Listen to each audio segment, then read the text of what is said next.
A reminder to be rational with respect to UFO debunkers.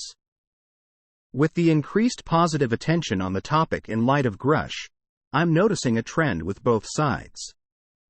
Both hoaxes and debunkers are jumping on bandwagons to gain their 15 minutes of fame. But both sides need equal rational analysis of their arguments. People like Alien Nation 51 are appealing to those of us who want to believe. People like Mick West and Stephen Greenstreet appeal to those of us who are harder to convince. But all too often, the skeptics are seen as rational and grounded, while hoaxes are always pinned as outlandish and stupid. However, we need to realize that personal opinion, such as what Mick and Stephen suggests with the majority their views, are not skeptical analysis and far too often fall in the bucket of show me the evidence. And it's all just hearsay, followed by here is my personal opinion.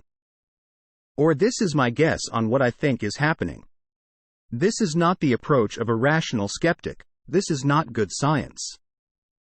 And it should not be tolerated any more than a teenager with a YouTube account making fake 911 calls.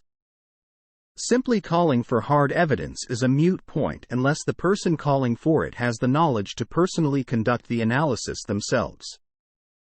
What good are picture and video in a time of CGI? What good is a piece of metal unless you have an understanding of condensed matter physics and metallurgy to run the test or interpret the results yourself? What good is a theory of high-energy physics, energy production, propulsion unless you understand the math?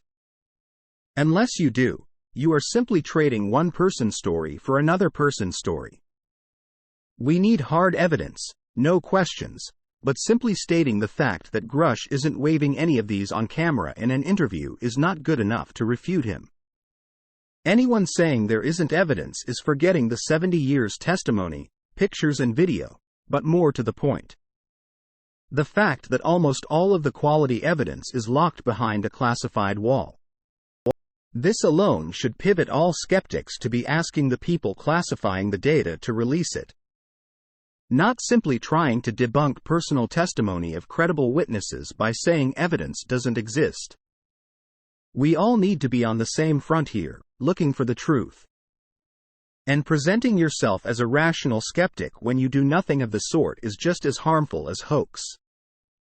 We need scientific consensus, and the only way we get it is when the obvious and no walls of secrecy fall. That is the only door we should all be beating on. Post from user SpecialNeeds7 at Reddit. Comments. Debunkers are mostly closed-minded ignoramuses emo. Comment from user ExamMachine at Reddit.